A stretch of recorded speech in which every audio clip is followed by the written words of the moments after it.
Opa! E aí, pessoal, tudo bom? Bom ver vocês de novo aqui. Agora a gente vai começar a nossa terceira aulinha. Vocês viram quem eu sou? Eu sou o Ian Vasconcelos Outuf, tô aqui como professor de biologia. Eu normalmente dou aula no CAGE Curso.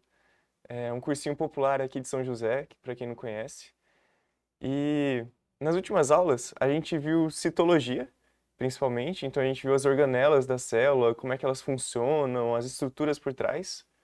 E ainda falta a gente terminar um restinho de citologia que está mais relacionado à parte energética.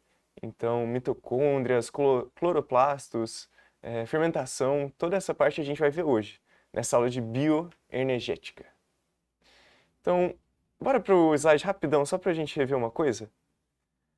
Aqui, a gente tem que sempre lembrar de uma coisa quando a gente vai pensando em bioenergética, o ATP.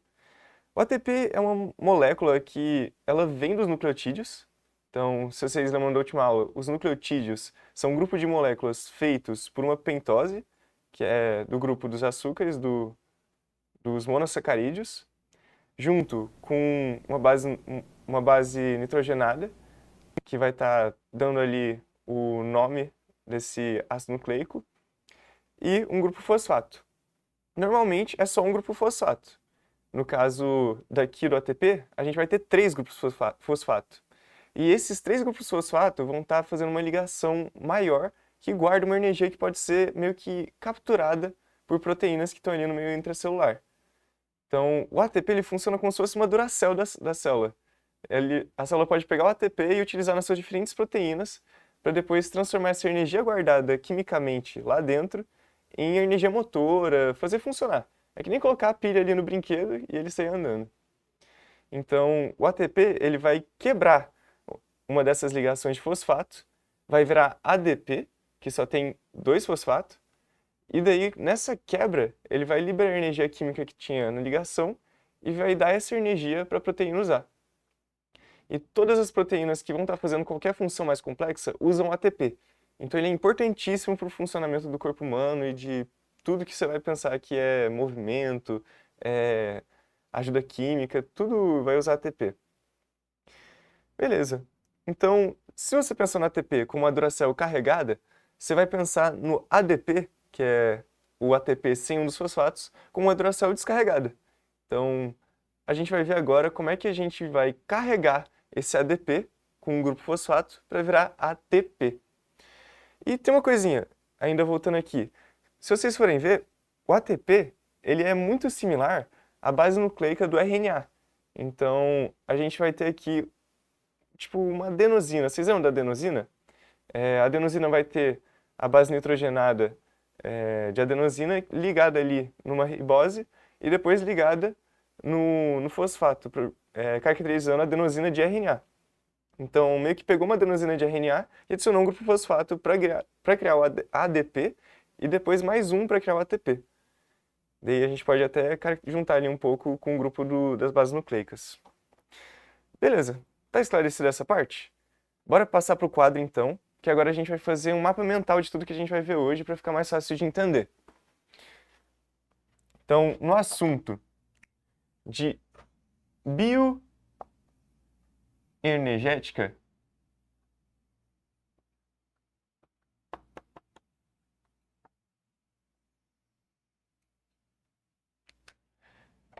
a gente vai ter o ATP aqui como o principal ator. Então, tudo gira em torno do ATP. E a gente vai ter diferentes formas de obter esse ATP e de guardar a energia que ele contém. Então, aqui a gente vai trabalhar com processos anabólicos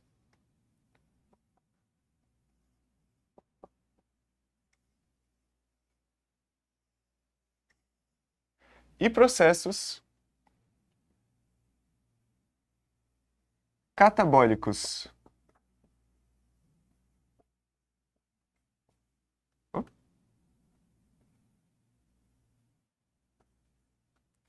Esses processos anabólicos, eles vão estar meio que produzindo energia, então eles vão produzir energia pega de algum fator externo, seja da luz, seja do ambiente químico em volta, e vai estar guardando na forma de glicose, ou outras macromoléculas.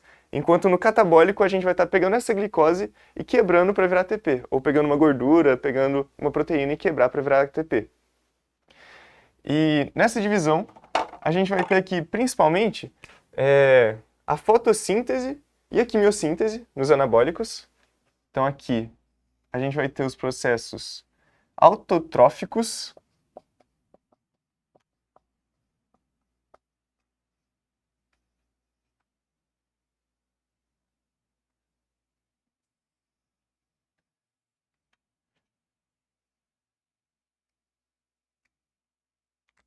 e nesses processos autotróficos a gente vai ter a fotossíntese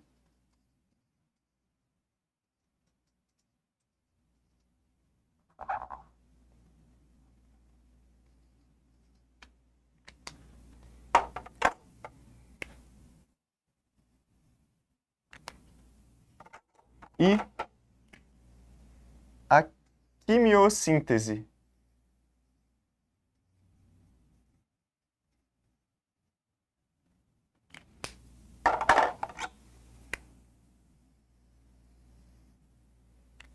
Bacana. Quando eu falo autotrófico, vamos meio que quebrar essa palavra em partes para a gente entender melhor. Quando eu falo autotrófico, a gente vai ter auto, significando alto, e trófico vem de alimentação, vem de comida. Então, e ingestão. Então, quando a gente fala autotrófico, alguém que consegue fazer a própria comida, consegue adquirir os próprios nutrientes.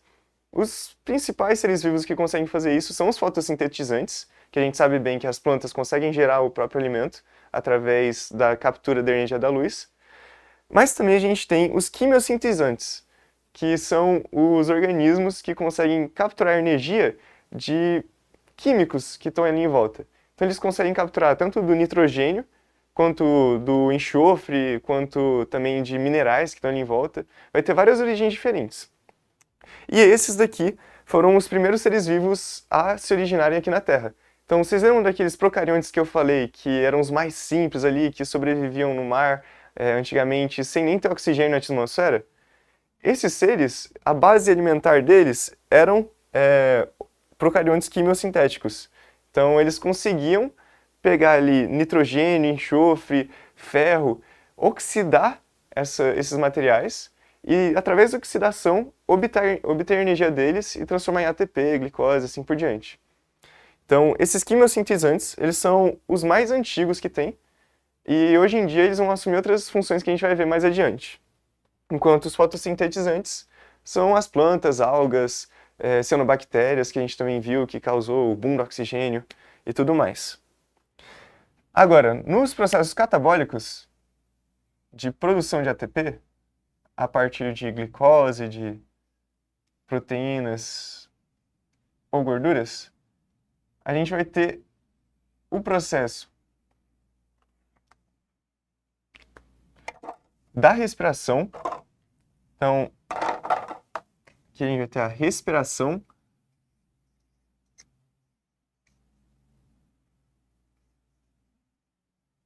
celular.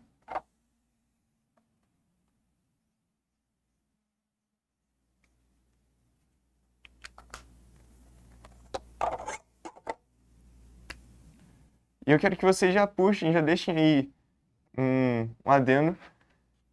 Aqui, mitocôndrias, coloque escrito embaixozinho, entre parênteses.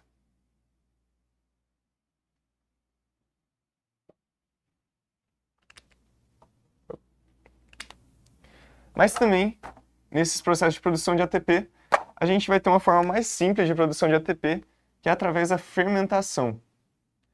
E a gente vai ter outros 3 tipos de fermentação aqui relacionados. Então, aqui, vamos escrever fermentação. Não deu espaço.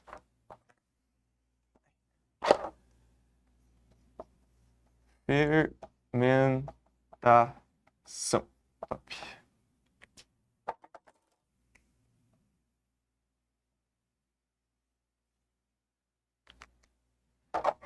E daqui a gente vai puxar as fermentações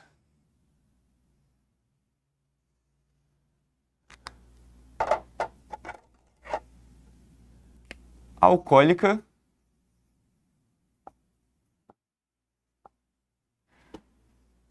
láctica e acética.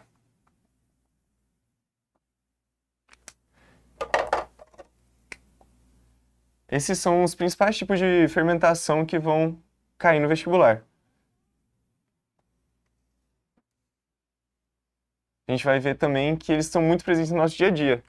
Só dos nomes vocês já podem perceber um pouco.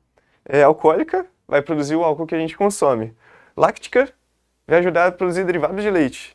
E acética vai produzir ácido acético, que quem já leu o rótulo ali do vinagre sabe que é a composição principal do vinagre. Então a gente vai ver que está muito ligado à alimentação e criação de combustíveis até. Beleza, essa daqui é a árvore principal da bioenergética e a gente vai passar tópico a tópico vendo que cada um dessas caixinhas vai significar e vai ter de interessante para falar sobre. Então, vocês podem no caderno ir puxando aqui várias indicações do que tem em cada coisa, ou se não, só escrever mesmo tópicos explicando mais sobre cada um dos assuntos. Como vocês preferirem. Agora vamos voltar aqui para os slides. A gente vai dar uma olhada primeiro na respiração celular. Então, a gente precisa falar da mitocôndria para falar de respiração celular. A mitocôndria, ela é uma organela que ela tem uma origem... Assim, a gente tem a teoria, que é amplamente aceita, de que a origem da mitocôndria é endossimbiótica. Eu falei um pouco disso na primeira aula, mas eu não expliquei certinho o que isso quer dizer. Quando eu digo endossimbiose, eu quero dizer que a origem da mitocôndria ela vem de uma simbiose, ou seja, é uma relação de mútuo benefício, tanto a nossa célula quanto a mitocôndria se beneficiaram, e eu falo também de uma endossimbiose, então eu falo de uma simbiose que acontece dentro. É como se a nossa célula eucarionte tivesse incorporado, tivesse engolido ali a mitocôndria, quando ela ainda era uma célula procarionte separada, só que ao engolir, ela continuou sobrevivendo ali dentro e não foi comida pela nossa célula. Então a mitocôndria acabou virando um simbionte que gera energia pra gente e está ali ajudando a gente sempre. E acabou evoluindo tanto que já nem consegue sobreviver direito fora das nossas células. Então virou uma relação realmente de simbiose, não consegue separar um do outro. Beleza. E assim, as principais evidências que a gente tem disso é principalmente o DNA circular. Então, vocês lembram que nos procariontes a gente tem o DNA circular, que está sempre em um ciclo, e pode estar todo embaralhado ali, mas é um ciclo. Enquanto no nosso DNA de eucarionte a gente tem os cromossomos fazendo a separação. Então, essa é uma grande evidência de que elas tiveram uma origem externa e vieram aqui para dentro da nossa célula. Elas parecem muito uma célula procarionte. Elas têm a capacidade de se autoduplicar, então elas não precisam tanto assim do nosso núcleo e tudo para se replicar, elas podem se replicar sozinhas. E também elas têm duas membranas na camada mais externa. Isso é um negócio assim, interessante, porque normalmente a célula só tem uma membrana, né, que vai fazer a interface dela com o meio.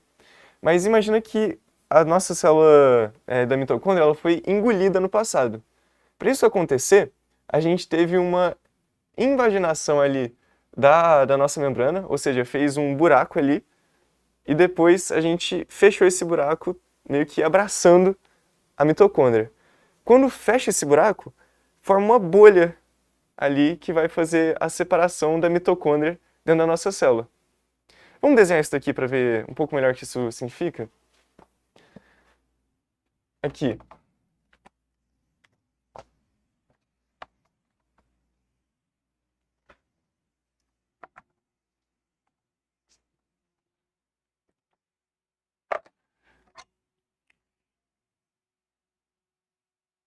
Aqui é a nossa célula eucarionte. Aqui é a mitocôndria ancestral.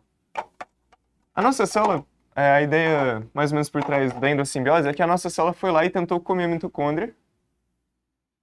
Então ela acabou engolindo ela assim, ou por uma pinocitose, né, ou por uma invaginação. E quando ela pegou aqui essa mitocôndria, ela teve que fechar como se fosse um abraço assim em volta dela. E ao fechar esse abraço, formou uma bolha aqui dentro de membrana. Então, isso indica, quando a gente vê duas membranas, que uma das membranas da mitocôndria era uma membrana da célula eucarionte original e a outra era da procarionte. E que quando foi engolida acabou ficando esse outro envoltório ali da célula eucarionte, fazendo essa cobertura.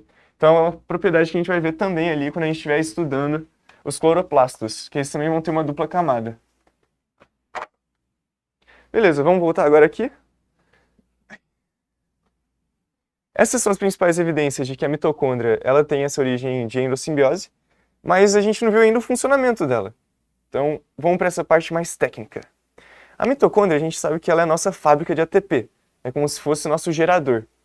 E para essa fábrica funcionar, ela passa por vários passos químicos para conseguir transformar a glicose em depois CO2 e água e gerar ATP através dessa transformação. Então, esse processo todo vai passar pela glicólise, o ciclo de Krebs e depois a cadeia transportadora de elétrons.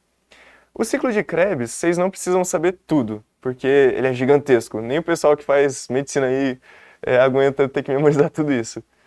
Então, vocês só precisam entender mais ou menos o esquema de como é que funciona todo esse transporte dos químicos ali para a produção de ATP. Tudo começa na glicose no meio, extracelular mesmo, que vai ser glicolizada. Essa glicólise que acontece é a quebra da glicose. Então, sempre que você vê lise no final de uma palavra, você tem que pensar em quebra. Então, se eu falo glicólise, é como se fosse a quebra do de glicose. Então, na glicólise, a gente quebra a glicose em duas partes, e cada uma dessas partes vai ser um piruvato, que é uma molécula que tem... praticamente a glicose cortada ao meio mesmo. Tem a metade de cada elemento. Enquanto a glicose é C6H12O6, o piruvato vai ser C3H3O3 e vai ter perdido ali para o meio só uns hidrogênios para terminar essa equação química. Então, na glicólise, a gente vai ter essa quebra que vai gerar 2 ATPs de resto, porque tecnicamente gasta 2 ATPs para acontecer e gera 4. Então, se você gastou 2, sobra só 2 no final, né? E nesse processo a gente acaba com esses 2 piruvatos. Só que ainda tem muita energia para tirar desses piruvatos. Então eles vão ser jogados ali para a mitocôndria para fazer mais processamento dessas moléculas. Na mitocôndria, esse piruvato ele vai passar pelo ciclo de Krebs, e nesse ciclo de Krebs ele vai ser quebrado em mais partes ainda, vai passar por muitas reações químicas, para no final virar CO2 e vários NADs e FADs, H. O NAD e o FAD são moléculas que conseguem capturar o hidrogênio que está solto ali, o próton, e guardar ele para usar em outra coisa. Então, quando você vê um NAD ou um FAD, é como se fosse um carrinho carregador de hidrogênios. E ele vai estar podendo direcionar para tudo quanto é outro tipo de reação química. E, no caso da mitocôndria, é muito importante o NAD e o FAD, porque eles vão estar levando esse hidrogênio depois para o próximo passo após o ciclo de Krebs. Então, depois que já quebrou esse piruvato em CO2 e o NAD e o FAD-H, esse NAD e FAD vão ali para a membrana interna, né, já que tem duas, da mitocôndria, e vão começar a fazer a cadeia fosforilativa, que é a cadeia de transporte de elétrons. Lá, esses hidrogênios eles vão ser soltos e vão começar a gerar ATP. Então, é como se fosse uma usina hidrelétrica, assim, a representação. Quem quiser, vai atrás de animação, que é muito legal de ver. Mas, assim, vocês não precisam saber o funcionamento exato disso, só tenham noção de que acontece essa cadeia. E nesse processo, acaba que a energia que tinha ali no NAD e o FAD é convertida em ATP também, e a gente tem a geração de mais ATP ainda. E no final de tudo isso, a gente acaba com mais ou menos uns 30, 36 ATPs de lucro da nossa glicose. Então, se não tivesse a mitocôndria, a gente ia ter feito só a glicólise e acabar com 2 ATPs de lucro. Agora, com a mitocôndria, a gente conseguiu 36. É muito mais do que seria normalmente. A única desvantagem disso é que a mitocôndria demora muito para começar a pegar o tranco. É como se fosse um carro muito grande, assim. Você demora para pegar velocidade e começar a funcionar plenamente. Então, essa é a maior desvantagem dela. E também tem outra coisa. Todo esse processo da glicose dela ser tratada, a gente também pode ter acontecendo com os lipídios e com as proteínas. Então, no caso de fome muito prolongada, esse tipo de coisa, acaba que o nosso corpo começa a liberar lipídio, gorduras, para serem processadas nas mitocôndrias, e quando acaba também as gorduras, começa a liberar proteínas para serem consumidas.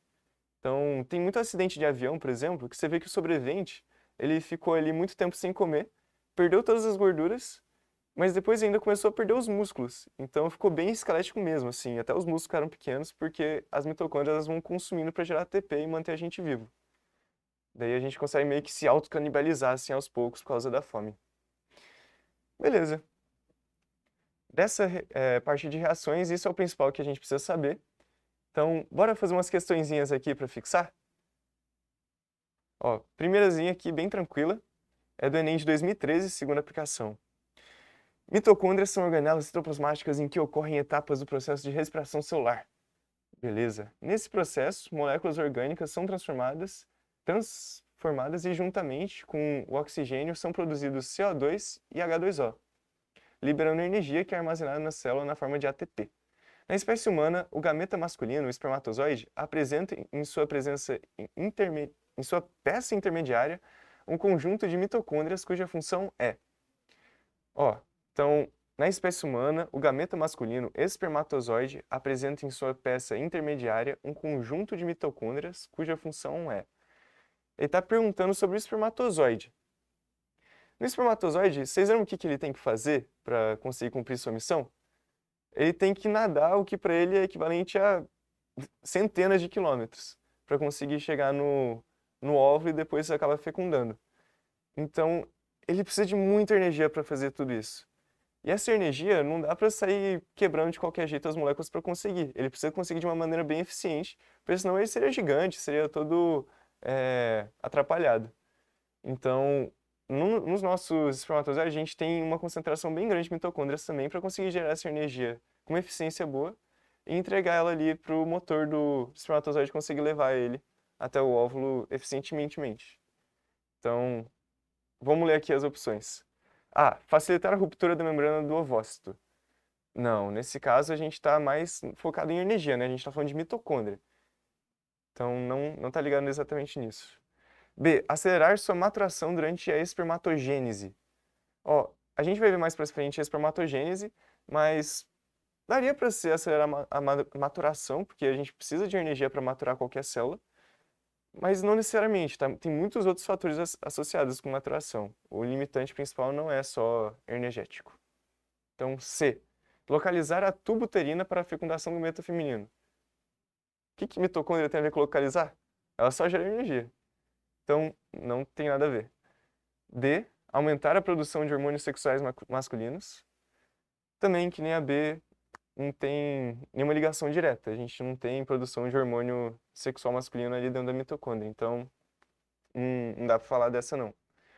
E E. Fornecer energia para locomoção. Bem óbvio, né? Se falou de fazer energia, fornecer energia, a gente já lembra da mitocôndria. Então, gabarito letra E. Mais uma aqui. Ó, vou esperar um pouquinho, pausa o vídeo aí e tenta fazer vocês mesmos. Conseguiram? Eu vou ler aqui. Então, vamos começar pelo final, já vendo o comando. Tais organelas são as mitocôndrias e os cloroplastos que podem se multiplicar dentro da célula. A multiplicação dessas organelas deve-se ao fato de apresentarem. Tá. Se ele falou de mitocôndria e cloroplasto, que tais organelas, né, são mitocôndria e cloroplasto, o último texto aqui deve falar desse processo de endossimbiose que eu estava falando com vocês, né? Que está falando também de multiplicar dentro da célula, que era um dos fatores. Então vamos ler o texto aqui só para confirmar. Na tentativa de explicar o processo evolutivo dos seres humanos, em 1981, Lynn Margulis propôs a teoria endossimbiótica. Aí, ó, exatamente. Após ter observado que duas organelas celulares se assemelhavam a bactérias em tamanho, forma genética e bioquímica.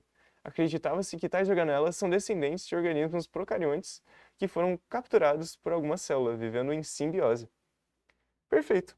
Descreveu aquilo que a gente viu agora em endossimbiose.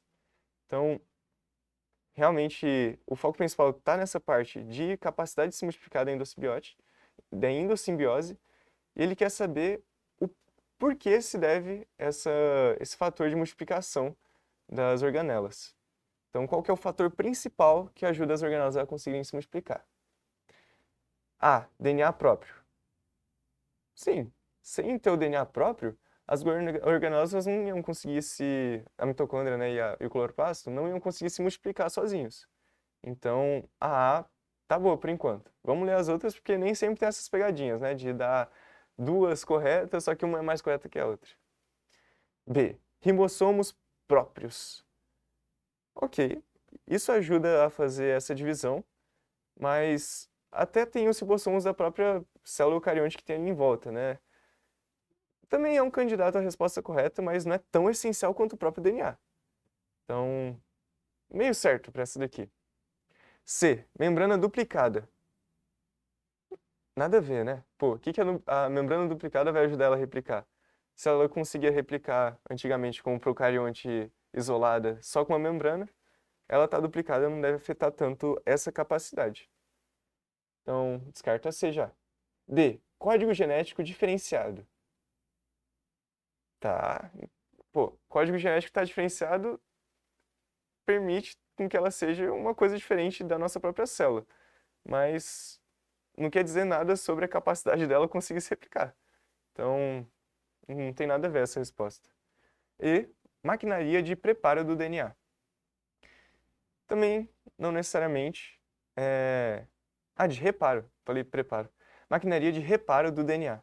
Também não necessariamente. Assim, a gente tem vários mecanismos que vão estar atuando ali para reparar o nosso DNA, mas isso existe em todo tipo de célula, não vai ser só das células procariontes, ou das eucariontes, ou das mitocôndrias, e não é um fator essencial para a replicação. Você pode acabar tendo uma replicação sem ter necessidade de nenhum reparo ali no DNA. Então, também descarta. Então é a resposta. É o único que é essencial mesmo, não dá para ter replicação própria sem DNA próprio. Então, gabarito, letra A. Bora para a próxima. Joia! Essa parte é muito legal, que relaciona bastante também com a parte de academia, de movimento do dia a dia, esse tipo de coisa.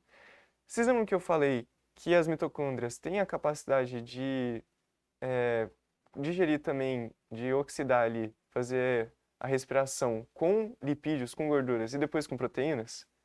Aqui a gente pode ver um gráfico que fala do processo que vem antes disso, que é justamente na produção de ATP mais imediata, sem precisar estar ligado ali à célula diretamente. E nessa geração de ATP imediata, a gente tem a primeira ação da creatina. Vocês já devem ter ouvido falar da creatina, né? Que o pessoal toma muito para ir para academia, fala que aumenta o rendimento e tudo mais. A creatina é como se fosse uma fonte primária de ATP. Ela consegue transformar o ADP descarregado em um ATP carregado muito rapidamente. Só que é como se fosse uma bateria de carregamento rápido que não tem muito. Então, acaba que a gente gasta creatina muito rápido, produzindo ATP rápido também, mas já acaba logo em seguida e a gente não consegue ter esse rendimento bom por um tempo significativo. Por isso que o pessoal costuma comer creatina para aumentar esse tempo que ela consegue alimentar essa produção de mais ATP a partir do ADP e sustentar uma atividade física forte de explosão, esse tipo de coisa. Então, a creatina vai estar atuando nessa produção rápida, a mais rápida de todas de ATP. E logo em seguida do uso da creatina, a gente já tem o começo da fermentação. Então, a fermentação que a gente vai ver mais na frente aqui, ela já vai começar a atuar a partir da glicólise. Então, quando a gente tem a glicólise, a gente tem tanto a parte do piruvato indo ali para a mitocôndria, quanto a gente pode ter parte do piruvato sendo usado depois para ser fermentado e virar ácido lático, que a gente vai ver que é justamente aquilo que a gente viu na nossa tabela, a fermentação láctica. E essa produção acaba auxiliando a gente a gerar essa energia do ATP, gerando os 2 ATPs por glicólise, rapidinho, sem precisar de nenhum oxigênio, nem de nada, nem da ação da mitocôndria. Então, quando o músculo de explosão ele gasta toda a creatina dele, ele começa a ir para essa via de fermentação para conseguir gerar ATP a partir da glicose, mas sem necessariamente precisar da partida e já está no tranco total ali na mitocôndria, ou sem precisar de oxigênio. Porque quando a gente fala de esporte mais intenso, é difícil de chegar oxigênio bastante no músculo a tempo de gastar energia.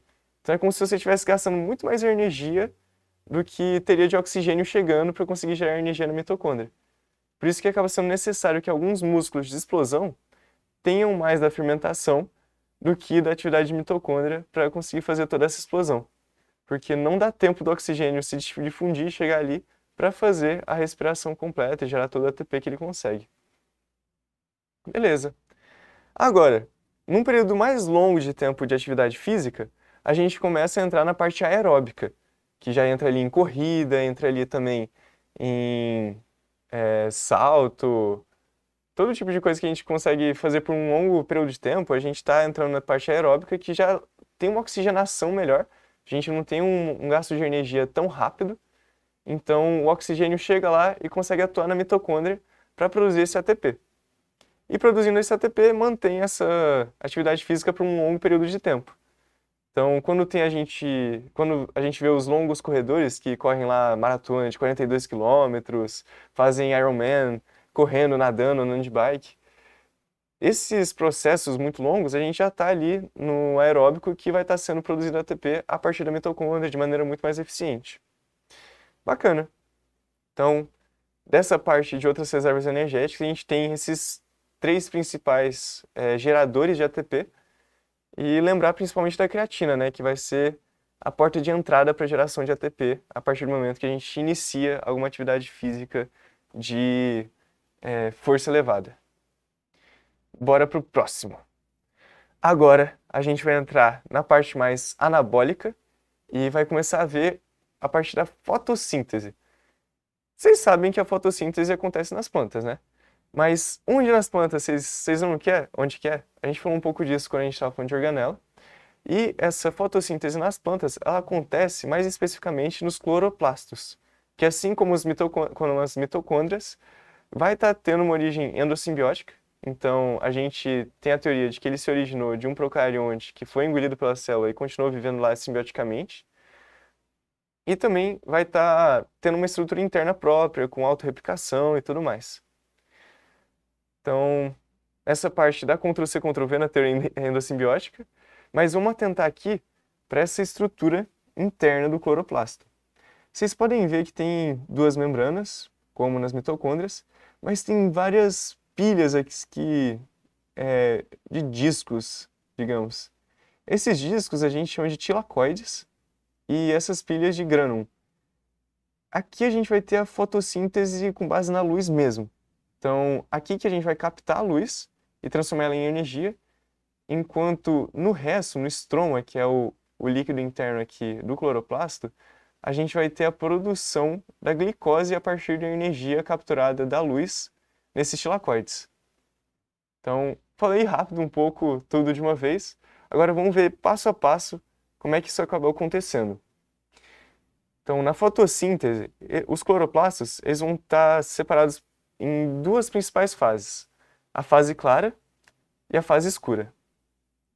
Na fase clara, assim como o nome indica, a gente vai estar tendo a presença de luz para conseguir fazer a produção de ATP e de NAD e FAD. Então, ali a gente vai pegar a energia luminosa e vai ter a criação de uma energia química a partir dela. E daí essa energia química que está ali no ATP, no NAD e no FAD, a gente consegue utilizar para fazer a glicose e guardá-la por mais tempo. Então a gente faz meio que um estoque de alimento. E esse estoque de alimento já acontece ali na parte do estroma na fase escura. E ali a gente vai ter o ciclo de Calvin, que a gente diz, que é um ciclo em que a gente tem a entrada de ATP e de NAD e FADH, junto com a entrada de gás carbônico da atmosfera, para produzir a glicose. Então, quando você for olhar mais de perto, vai dar para ver que no ciclo de Calvin, a gente tem a entrada do CO2 da atmosfera que está fazendo a captura ali do ar mesmo, para ser depois transformado em glicose. Então, todo o gás carbônico que tem na planta, ali nos açúcares e aminoácidos e tudo, que derivam depois da glicólise, eles estão vindo, na verdade, do ar. Então, é uma coisa muito interessante. Se você for medir o peso de um vaso de planta antes dela crescer e depois dela crescer, você vai ver que vai ter aumentado o peso de tanto gás carbônico que foi capturado da atmosfera e foi transformado, foi condensado ali em açúcares, em monossacarídeos, que depois viraram polissacarídeos, a celulose, o amido e tudo mais, e criaram toda essa estrutura. É como se a gente estivesse criando um ser vivo do ar. Eu acho isso muito interessante. Bacana. Então, olhando mais de perto para essa fase clara e para essa fase escura, a gente pode ver que na fase clara a gente tem o consumo, aqui a entrada de água e a saída de oxigênio. Então, a água é H2O, oxigênio O2, mas, pô, aqui está faltando o H, né? Para onde que o H foi? O H, ele saiu aqui carregado pelo NADH, e aqui nas plantas a gente vai ter um NADH meio modificado, que é o NADP, mas continua praticamente a mesma sigla, você não precisa se preocupar tanto com isso.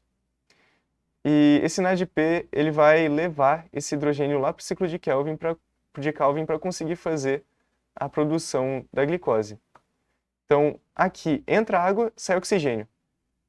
E daqui sai hidrogênio e vai para o ciclo de Kelvin para produzir os açúcares. No ciclo de Kelvin, entra o gás carbônico da atmosfera, junto com os hidrogênios ali do NADP, e juntos a gente consegue transformar isso tudo em açúcar. Aqui do lado a gente consegue ver a equação química mais explanada. Então, a gente começou aqui com gás carbônico da atmosfera, a água que já tinha na planta, que ela pegou do solo, chega a luz, dando energia para o sistema, que depois vai ser usada para transformar o gás carbônico junto do hidrogênio aqui da água em uma molécula de açúcar. Então, aqui, esse C6 e esse O6, eles vieram todos do gás carbônico, enquanto o hidrogênio veio todo da água. Mas e esse oxigênio aqui? A gente viu que ele saiu depois, sozinho, tipo, ele não tem nenhuma relação com o açúcar. Ele só saiu para fora, foi exalado. Então, nesse caso, esse oxigênio aqui, ele não vai estar dentro do açúcar, dentro da molécula de açúcar. E isso é uma coisa que o Enem gosta muito de cobrar. Porque se você pega e coloca um isótopo radioativo, por exemplo, na água, a gente consegue detectar que todo esse oxigênio que tinha na água, ele vai ser transformado em gás oxigênio e vai ser liberado. Enquanto todo o oxigênio que está saindo ali na forma da glicose, ele vai estar tendo origem no gás carbônico. É uma relação bem interessante. Beleza. Então, essa é basicamente a rota química que acontece. Tem muita mais coisa acontecendo aqui. Se você tiver interesse de ir atrás, eu recomendo muito ir. É super interessante essa parte química da biologia. Mas é isso que a gente precisa saber para continuar fazendo as questões. Bora então fortificar essas questões, fazendo aqui mais duasinhas, só para a gente não esquecer de nada. Joia! Ó, aqui, assim, eu não falei à toa sobre a questão do isótopo radioativo, né? Isso realmente cai no Enem, e aqui eu trouxe uma questão para mostrar isso. É de 2022, da segunda aplicação do PPL. Então, em um sistema hipotético mantido sob iluminação, estão presentes uma célula autotrófica e uma célula heterotrófica. Ó, aqui já dá para a gente atualizar aquela tabelinha que a gente fez, nosso mapa mental. Vocês lembram que lá na parte de anabolismo, a gente classificou a parte de produção de fotossíntese, quimiossíntese como autotrófica?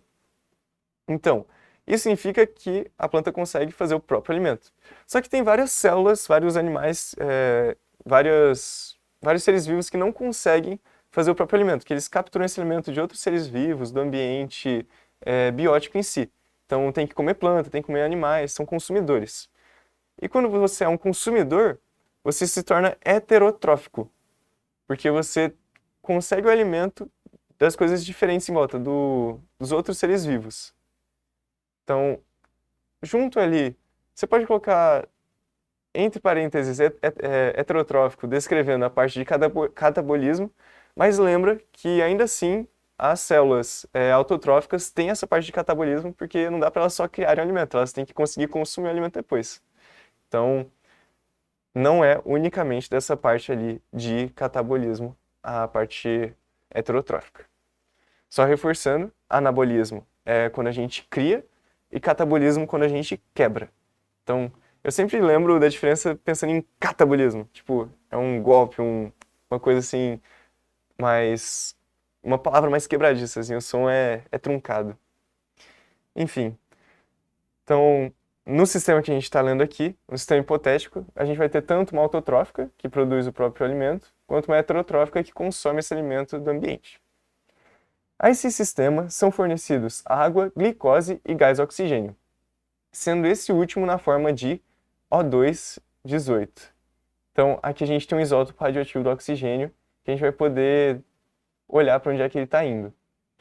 Ao final de um período de 24 horas, a análise dos compostos presentes nesse sistema permitirá a detecção do isótopo no ou na. Beleza, aqui a gente tem várias opções. Ó, uma coisa, a gente vai ter uma célula autotrófica e uma heterotrófica. E o nosso isótopo radioativo está no gás oxigênio. Então, vamos lembrar de como que a célula heterotrófica ela consome o gás oxigênio. A gente acabou de ver na mitocôndria que a gente vai ter a quebra do piruvato ali para fazer toda essa energia e vai ter liberação de CO2 e depois vai ter todo o ciclo para conseguir transformar o H excedente do NAD e do FAD em ATP. E no final desse ciclo de fabricação de ATP a partir do NAD e do FAD, a gente tem a entrada do oxigênio para conseguir capturar esses hidrogênios livres e transformar eles em água. E esse processo é onde que a nossa célula animal vai acabar gastando oxigênio para fazer a respiração celular.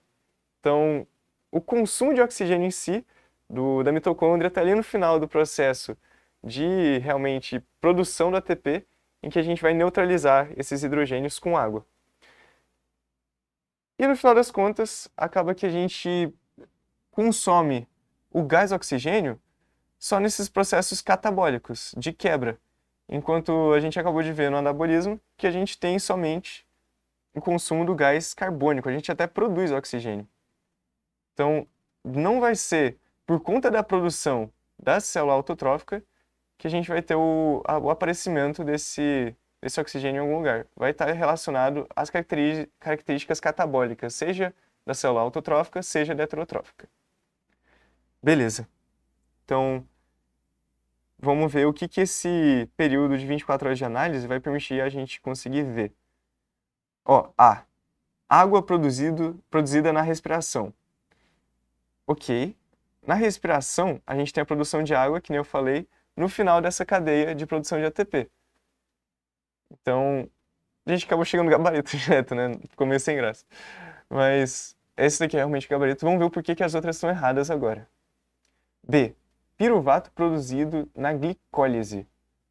Ó, vamos voltar aqui e ver a glicólise. Na glicólise, a gente tem a produção de piruvato, mas a gente não tem o consumo de oxigênio. Então, isso daqui está contido em si mesmo. Não tem uma ação ali de qualquer oxigênio externo. Então, esse oxigênio radioativo, ele não vai estar aparecendo no piruvato de nenhuma forma. O piruvato vem direto da glicose. Então, a gente não vai ver nada radioativo saindo do piruvato. Etanol produzido na fermentação. Ó, já está dando spoiler do que a gente vai ver em seguida. Mas não vai estar relacionado ao etanol produzido na fermentação, necessariamente porque no etanol a gente não tem o consumo de oxigênio da mesma forma, a gente vai ver em seguida também, para conseguir fabricar ele. Então, ele é completamente inerte, não precisa de atmosfera ali, não precisa de oxigênio para conseguir ser fabricado. Já dá para descartar no futuro, mas já mantém em mente que o etanol ele não usa oxigênio para ser produzido. Beleza, D. glicose produzida na fotossíntese. Aí, ó, entrando no que eu acabei de falar com vocês, na fotossíntese a gente não consome oxigênio, então esse oxigênio radioativo que eles botaram ali não vai conseguir entrar no processo de fotossíntese para fazer parte da glicose no final. Então, a gente não vai conseguir ver esse oxigênio radioativo na glicose produzida na fotossíntese. E gás carbônico produzido no ciclo de Krebs. Ó, voltando no ciclo de Krebs, aqui, quem está sendo consumido é o piruvato, que depois vai ser quebrado em gás carbônico e NAD e FAD. Mas esse gás carbônico ele não está precisando do oxigênio externo, então também não vai estar relacionado. Quem vai estar usando oxigênio externo principalmente vai ser a cadeia transportadora de elétrons. Então não está relacionado diretamente com o ciclo de Krebs também. Por fim, então, vai ser encontrada na água produzida na respiração. Letra A, é esse o gabarito. Tá começando a complicar um pouquinho mais as questões, né? Se você não tiver entendido direito, volta um pouco, rever, que é bem importante essa parte. Já chegaram a cobrar 2 vezes até agora, que eu tenha visto. Então, vale a pena dar uma olhada. Bora para a próxima. Essa daqui é muito legal. Então, a gente vai ver que não necessariamente você vai ter que ser um vegetal para fazer fotossíntese, ou senão uma cianobactéria. Tem animais que conseguiram meio que roubar essa habilidade para eles, para conseguir fazer fotossíntese mesmo sem ser uma planta.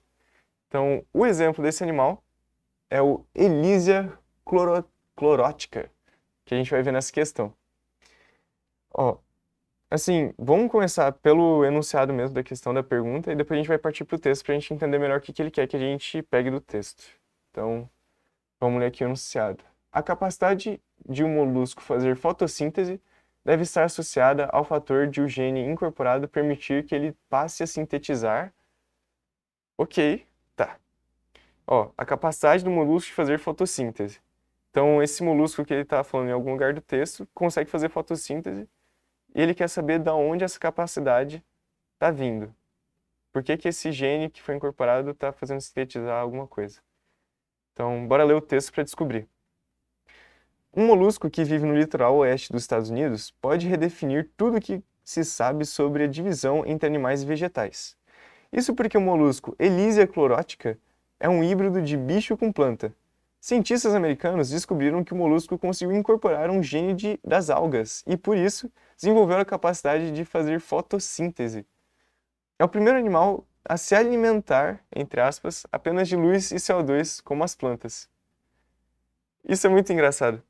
Então, esse animal, o Elysia clorótica, ele conseguiu pegar o gene, então o DNA que tinha na alga, responsável por fazer a fotossíntese acontecer, e começou a se alimentar de luz e CO2. Começou a fazer todo esse processo aqui que a gente viu da fotossíntese. E nesse processo de fotossíntese, ele quer saber o que esse gene passou a sintetizar. Então vamos ver aqui qual que é a estrutura principal da fotossíntese que ele deve estar sintetizando e o motivo pelo qual ele justifica. Então a clorofila, que utiliza a energia do carbono para produzir glicose. Já dá para ver um negócio bem errado aqui, né? A clorofila não usa a energia do carbono, ela usa justamente a energia da luz para conseguir unir esses carbonos e fazer glicose. Então, nada a ver, a energia não vem do carbono. B. Citocromo, que utiliza a energia da água para formar oxigênio. Tá, de novo, não se tira a energia da água, a água é uma das moléculas mais estáveis que tem, então já está errado. C. Clorofila, que doa elétrons para converter gás carbônico em oxigênio. Aí, ó, lembra daquilo que eu falei que eu nem gosto de pegar nessa parte do caminho pelo qual as moléculas vão? Então vamos voltar de novo aqui. Ó, ele falou que gosta de transformar gás carbônico em oxigênio. Que a clorofila que doa os elétrons para converter gás carbônico em oxigênio. Se a gente for ver, a clorofila é o pigmento que é responsável por capturar essa energia luminosa. E essa captura de energia luminosa, ela acontece onde? Na fase clara, em que a gente só vai ter a entrada de água e a saída de oxigênio e dos NADs. Então, tem alguma entrada de gás carbônico aqui para a clorofila mandar os elétrons diretamente para ele e fazer essa síntese essa conversão que ele está falando aqui no texto? Não tem como. Então, o gás carbônico ele não chega a ter contato com a clorofila. Ele fica só nessa fase do ciclo de Calvin, no estroma. Então, C a gente pode eliminar também. D. Citocromo, que doa elétrons da energia luminosa para produzir glicose. Tá. Então, quem faz isso não é o citocromo, é quem? A clorofila, que a gente viu. Então, não é o caso. Quem vai estar pegando essa energia luminosa vai ser a clorofila, que é o nosso corante receptor de luz. Então, E. Clorofila, que transfere a energia da luz para compostos orgânicos. Perfeitamente, é aquilo que a gente estava falando, de transformar energia luminosa em energia química. Então, gabarito aqui, letra E. E, de novo, que coisa insana, né? Imagina se a gente conseguisse fazer isso para nós mesmos. Eu tenho vários amigos que iam acabar só incorporando um monte de, de capacidade fotossintetizante para não precisar comer mais, ficar o dia inteiro só de boa. Mas é isso. Então, tem uma coisinha que eu quero elencar também nesse texto, que ele fala aqui, que esse bicho é um híbrido de bicho com planta. Só que logo em seguida ele diz que cientistas americanos descobriram que o molusco conseguiu incorporar um gene das algas. E tem um detalhe, na parte mais de classificação dos seres vivos, a gente sempre diferencia as algas das plantas, porque as algas elas não têm capacidade de formar tecidos. Então aqui a gente tem um certo errinho do texto, porque algas não são plantas. Mas, em todo caso, acaba que, no final das contas, o texto não foi feito por um biólogo, provavelmente, foi feito por um jornalista, né? Então, é de se esperar que possa ter essas certas incoerênciazinhas. Mas tomem cuidado com isso. Algas não são plantas. Algas são seres diferentes, a gente não classifica junto no mesmo reino. Beleza. Agora, vamos para outra forma de produção autotrófica, que é a quimiossíntese. Então, como eu disse, a quimiossíntese era a fonte de produção de compostos orgânicos dos primeiros seres vivos. E aqui a gente tem um ambiente parecido com aquilo que a gente via na Terra ancestral, antes da gente ter a atmosfera de oxigênio e tudo. Esses seres vivos quimiosintéticos, eles sobreviviam nessas chaminés vulcânicas que liberam muito enxofre, muitos químicos ali crus, que podem ser oxidados, podem ser adicionados oxigênio para liberarem energia. Então, todos os seres, todos os procariontes, as diferentes células que conseguem fazer quimiossíntese, elas trabalham em cima da capacidade de alguma molécula inorgânica de ser oxidada, ou seja, ser adicionado oxigênio para ela conseguir depois gerar energia a partir daquilo. Então ele pega coisas do ambiente e meio que come ferro e come enxofre, e come nitrogênio. E isso era a forma de obtenção de energia de todas as células de 3 bilhões de anos atrás, por exemplo. Mas atualmente a gente tem toda essa variedade que a gente está vendo hoje. Então, isso antigamente. Mas atualmente tem uma coisa muito importante que essas células fazem, que é a fixação do nitrogênio. Então, vocês vão ver aqui agora a parte do ciclo do nitrogênio. Vocês já devem ter visto isso em outras aulas de biologia, está mais relacionado com questão de organização ecológica, mas ele também está relacionado com essa parte da quimiossíntese.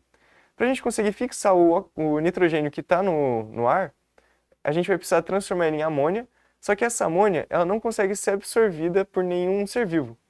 Então, nenhum ser vivo pluricelular. Ela precisa ser convertida em outras formas que são mais fáceis de serem digeridas e incorporadas. Então, as plantas, quando elas precisam de nitrogênio para fazer os aminoácidos, fazer todas as proteínas e as macromoléculas derivadas que usam nitrogênio para serem feitas, elas precisam pegar esse nitrogênio do solo e conseguir captar ele de alguma forma. Só que elas não são capazes de captar ele na forma de amônia, que é NH3. Elas precisam que ele esteja na forma de nitrato ou nitrito. Então, principalmente nitrato, que é a forma melhor, que é o NO3-. Mas para conseguir fazer essa transformação da amônia em nitrito e nitrato, quem vai estar fazendo isso vão ser bactérias quimiosintetizantes, que vão oxidar essa amônia para conseguir energia a partir disso. Então, nesse processo de oxidação, a gente tem várias bactérias fixadoras que vão estar transformando a amônia em nitrito e depois nitrito em nitrato. E desse nitrato vai conseguir ser absorvido pelas plantas. Uma planta que tem parceria muito grande com esse tipo de bactéria são as leguminosas, então entra ali feijão, entra soja, tem essa capacidade ali nas raízes de fazer uma simbiose com essas bactérias e conseguir fazer essa fixação mais eficiente. Então, plantações é ótimo você ter esse ciclo de rotação em que você coloca primeiro essas plantas que têm essa associação e depois troca para uma que não tem para deixar sempre o solo rico em nitrogênio, senão você vai ter que fazer adubação artificial. Beleza, então, parte de quimiossíntese, bacana, bora passar para a próxima. Aqui é uma questãozinha falando disso que eu falei, dessa rotação de culturas. Então, nesse processo biológico ocorre a transformação de... A gente vai ter... aqui a gente tem vários dos processos que eu disse, transformação de nitrito em nitrato e tudo. Vamos ver qual que é o dito aqui específico. A rotação de culturas, juntamente com a cobertura permanente e o mínimo revolvimento do solo, compõem os principais básicos do sistema de plantio direto. O aumento da diversidade biológica do solo contribui para a estabilidade da produção agrícola por causa de diversos fatores, entre eles o processo de fixação biológica de nitrogênio realizado por bactérias. Beleza. Nesse processo biológico ocorre a transformação de N2 em NH3. Então N2 é o gás nitrogênio e NH3 é a amônia. Se a gente voltar aqui, a gente vai ver que o N2 ele é produzido, na verdade, tipo, por raios. Então, em chuva, tem outros processos também que transformam o gás em amônia, mas vai ser em chuva, por exemplo, tem um raio, ele deixa ali uma temperatura super quente que vai unir o nitrogênio com o hidrogênio e formar amônia. Então, não está relacionado diretamente com essas bactérias. Agora, transformação de NO3- em N2. Nesse caso, a gente está destruindo a gente está desfixando, né? Levando de volta para a atmosfera o nitrogênio. Está tirando do solo. Então, nem entrando no critério que ele falou aqui. NH3 e NH4+. Isso daqui é só a dissolução da amônia em água. Então, não está relacionado com uma bactéria necessariamente. Então, quando a gente tem a dissolução, a gente tem a formação do amônio, que é esse derivado de amônia. Beleza. De NO2 e NO3. Perfeito. Aqui tem a atuação de bactérias na fixação biológica. E de NH4 em NO2, a gente também tem essa atuação biológica de fixação. Se vocês forem ver aqui, a gente tem a bactéria nitrificante, a desnitrificante e a fixadora de nitrogênio. Então, da nitrificante, a gente teve a transformação de NH3 em NO3 aqui no meio. Então, ó, o aumento da diversidade biológica do solo contribui para a estabilidade da produção agrícola por causa de diversos fatores, entre eles o processo de fixação biológica. Ah, de fixação. Saco. Tá, então eu li errado aqui, eu li nitrificação. Nesse caso, fixação mesmo, a gente tem a atuação ali de raios e também das bactérias fixadoras de nitrogênio. Então acaba que, quando ele fala de fixação diretamente, ele está querendo dizer em si do N2 sendo transformado em amônia. Daí entra essa parte sim das bactérias fixadoras aqui, transformando N2 em NH3. Dando o gabarito aqui, letra A. Beleza. Nossa, pra você ver que se muda uma letrinha aqui, você já confunde a questão toda e já troca aqui, que é cada um dos passos. É bom sempre rever e reverificar esse conteúdo para não acontecer isso. Então, bora para a próxima aqui. A gente vai falar rapidão de fermentação, que é muito importante também. Ocorre ali na produção de alimentos e de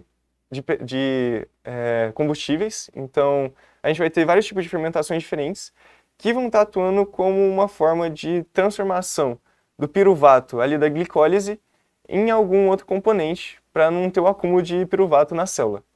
A fermentação láctica, ela vai estar convertendo esse piruvato em ácido lático. E esse processo é realizado principalmente por bactérias que vão estar ajudando a gente a produzir queijo e Yakult. Então, quando a gente fala de leite fermentado, toda essa parte de transformação de leite em algum derivado vai ter atuação de bactérias que vão transformar a glicose ali presente em ácido láctico. Isso que dá aquela acidez ao leite, né? Então, quando você pega a coalhada, aquele ácidozinho que você sente está relacionado à presença do ácido lático produzido por essas bactérias. Fora a fermentação láctica, a gente também tem a fermentação atuando na produção de bebidas alcoólicas, que a gente vai ter a fermentação alcoólica, que vai ser causada, na verdade, por fungos principalmente. Então, as leveduras vão ser as principais fontes de fermentação alcoólica, em que vai transformar o ácido pirúvico em álcool, em etanol. E nesse processo, se vocês forem ver aqui a estrutura do etanol, ele tem um carbono a menos e 2 oxigênios a menos do que o piruvato. Então, a gente tem a tirada de um CO2 nesse processo. Isso faz com que, na produção do etanol a partir do ácido pirúvico, a gente tem também a produção de gás carbônico. Isso faz com que o ambiente onde a célula está, onde esse procarionte está, onde essa levedura está, se enche de gás carbônico, formando várias bolhas. E essas bolhas elas são muito úteis quando a gente quer fazer pão, por exemplo. Então, para além da produção do álcool presente no vinho, da cerveja, essas leveduras também vão estar atuando na nossa produção de pão, para deixar ele todo aerado, todo fofinho também. E vocês podem pensar, pô, se está fazendo fermentação alcoólica no pão, por que quando eu bebo pão não fico bêbado? Quando eu como pão eu não fico bêbado? Isso é porque o pão, depois que ele fermenta, ele cresce, a gente leva ele ao forno. Então, quando ele acaba passando por altas temperaturas, acaba que esse álcool só volatiliza e é liberado. Ele só evapora ali do pão e já não tem uma concentração significante de álcool mais dentro do pão. Tem alguns pães especiais que eles não passam por um processo tão bom assim um processo tão intenso de forno, que acaba que tem uma concentração maior de álcool, assim. Eu não lembro ao certo o nome direitinho, mas eu lembro de um amigo meu comentando que uma vez ele comeu ele comeu esse tipo de pão e acabou pegando um bafômetro depois. Mas são várias alimentações excêntricas, né, que dá para ter. Joia, bora passar para a próxima fermentação. A acética, ela é uma fermentação mais específica que é meio que derivada da alcoólica. Vai pegar o álcool que já tem, o etanol ali que já tem no ambiente e vai oxidar ele para conseguir energia. Então, nessa fermentação acética, a gente vai transformar o etanol em ácido acético, que é o ácido presente ali no vinagre no vinagre, né? Não está presente em tantos outros alimentos. E que vai estar dando esse gosto mais ácido, mais interessante para a salada que o vinagre tem. E esse ácido acético acaba que ele pode ser formado sem querer também quando a gente deixa ar entrar no vinho. Então, vinho, cerveja. Quando isso acontece, acaba que o vinho estraga e vira vinagre. Então, vocês já devem ter ouvido falar que um vinho muito antigo que ficou aberto acabou virando vinagre. A gente até vê vendendo em loja vinagre de vinho. Isso é justamente porque esse tipo de fermentação, a fermentação acética, ela usa o etanol presente nesses diferentes alimentos alcoólicos para conseguir fazer a produção do ácido acético. Então, quando tem algum produto alcoólico assim, cuidado para não deixar muito tempo no ar, porque senão azeda, vira tudo ácido acético e vira vinagre. Beleza. Essas são as questões mais utilitárias, assim, de como que acaba que a gente usa essa fermentação no nosso dia a dia, mas também tem a questão bioquímica de como que ela ocorre. Eu deixei aqui explícito 2 dessas fermentações, a fermentação etanólica, né, de produção do álcool, que a gente vai estar utilizando ela principalmente para fazer etanol também, além de fazer pão, fazer bebidas alcoólicas.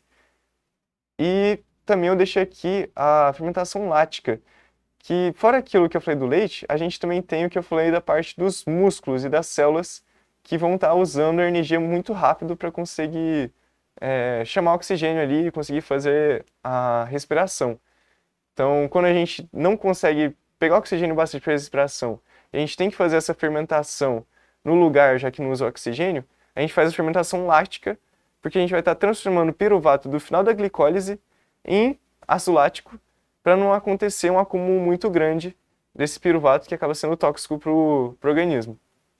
Então, a gente meio que foge do acúmulo de piruvato através da fermentação láctica no nosso corpo.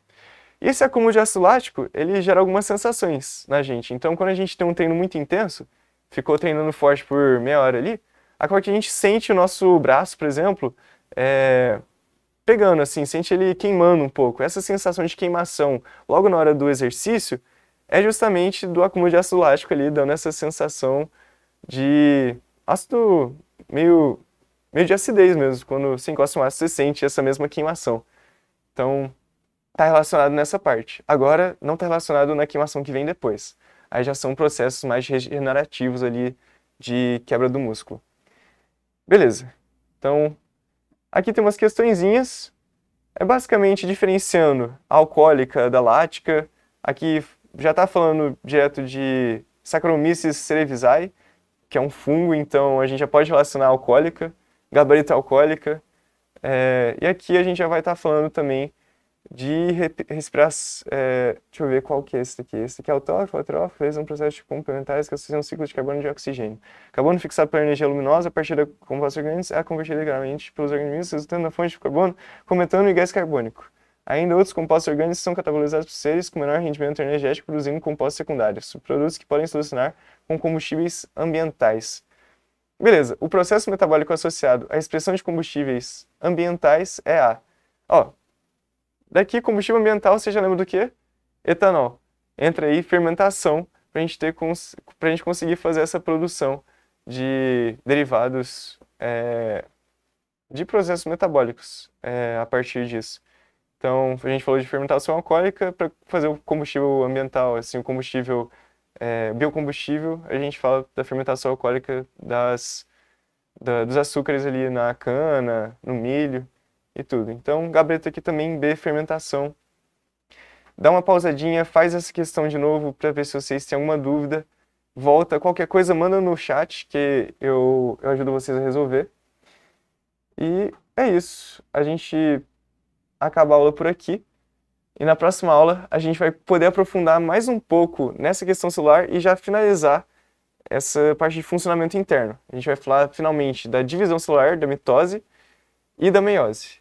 Então, a gente vai ver como é que ela se multiplica, como é que a gente pega todas essas organelas, todas essas estruturas internas da célula e duplica para criar um clone exato ali, ou se não, passa por todo um processo para criar células germinativas, tanto o óvulo como o espermatozoide, por meio da meiose. É isso, a gente fica por aqui. Muito obrigado por assistir. Novamente, eu vou deixar aqui na descrição os links com as questões que eu estou usando e outras referências que vocês podem utilizar para dar uma aprofundada no conteúdo se quiserem. Muito obrigado, até mais!